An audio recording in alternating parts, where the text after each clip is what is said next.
Alright guys, today we're going to go over the track day that we had with my 1963 Studebaker Lark. To give you guys a brief overview of the car, this is my first car.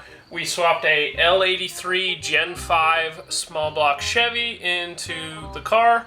It is a 5.3 liter. I built a set of custom 180 degree headers.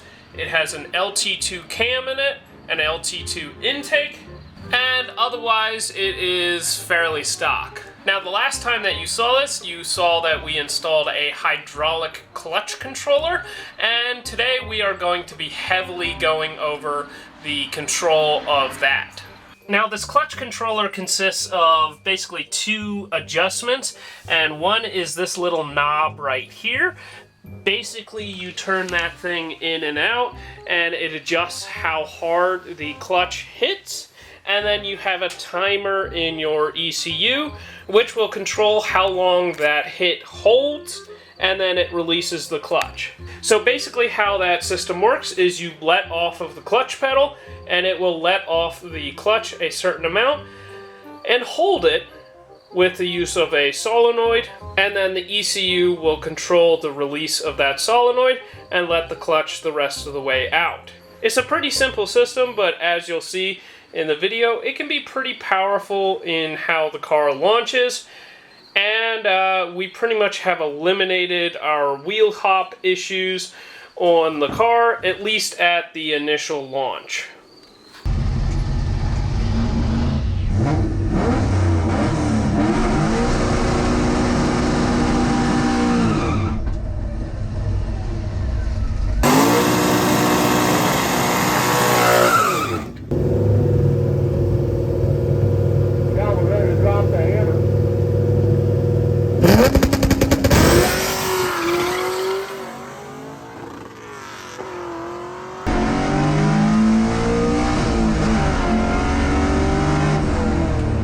So right off the bat, this thing is kind of slow.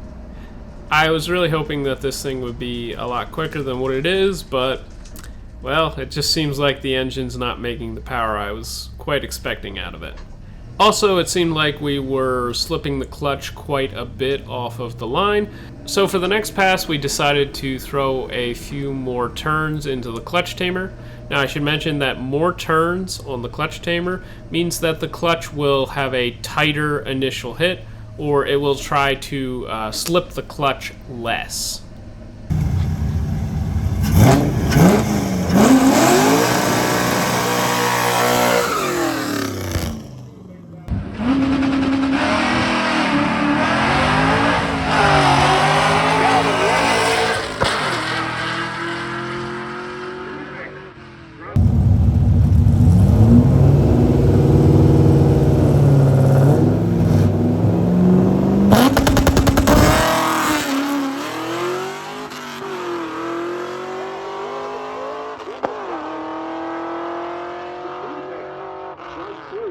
Alright, that was quite a bit less slip, and we're starting to get somewhere on the ET.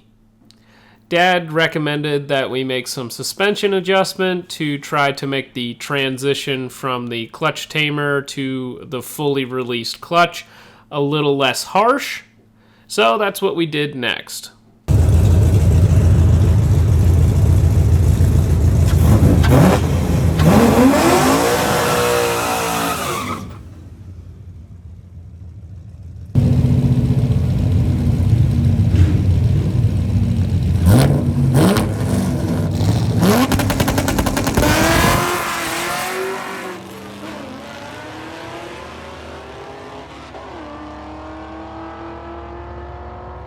Well, I can't say that was much better. What we kept dealing with is it was sort of paddling the tire as soon as the clutch fully released, and we wanted to try to avoid that. I still felt like the 60-foot was a bit off from where I think it should be, so for the next pass I decided to throw some launch RPM at it and tighten the clutch up.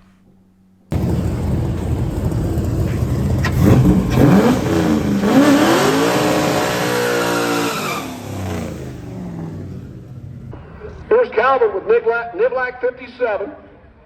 His YouTube channel. They have a some awesome projects. They had the Volvos, and now they got Studebakers. I applaud them on the oddness of the vehicles that they bring in. Very unique. You don't see too many Studebakers racing. Of course, you didn't see too many Volvos when they were doing that.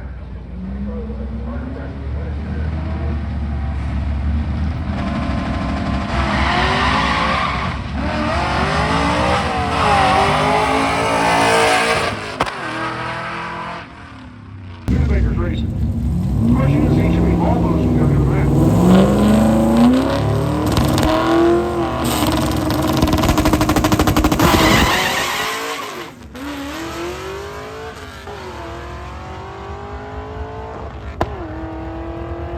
And of course, it spun. Now, I will say that a lot of other folks at the track were having issues with their car hooking up off the starting line, and we were certainly in that crowd as well. Unfortunately, the traction prep was really not good enough to work with the radial tires that we had on the car. So it was back to the drawing board and we had to loosen the clutch back up, but I also wanted to try loosening up the rear suspension because I felt like it was a little bit too tight.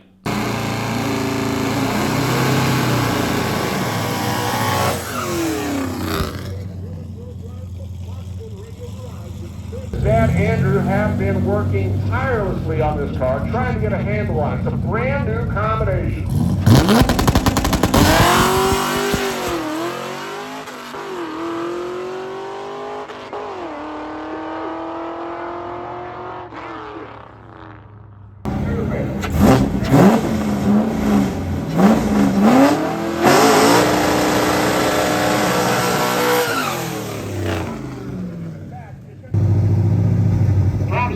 Getting into the track at the most opportune moment.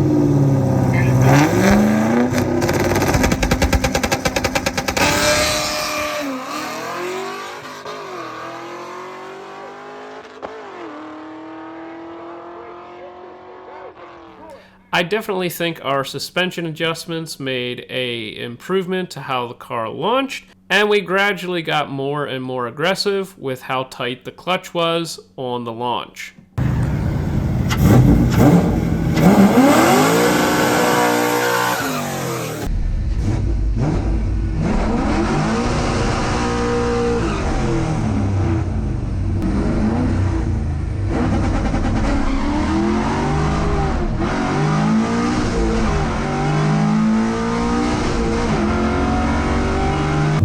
The Studebaker coming up, Calvin at the wheel for the inline 57 champ.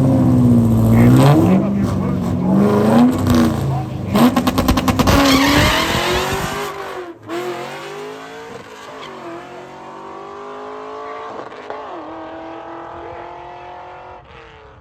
They threw some power at it that time, and the car spun the tires. So overall with the car today, I think we had a successful day, but unfortunately we ran into traction prep issues. I'm running a radial tire on this car, as I probably have mentioned in the video, and it's a little bit hard to make a radial tire work on prep that isn't really that great. Now, I hate to complain about traction prep, but frankly, this car has gone 1.4 60 foots with a similar setup in the back, and I really don't think it's the tire's fault that the car isn't able to get traction. Another takeaway from the track day is this thing needs some more power. This thing is really slow. Frankly, I'm used to cars that go in the 5s in the 8th, and 7s just felt really slow. It was a good opportunity to practice my shifting.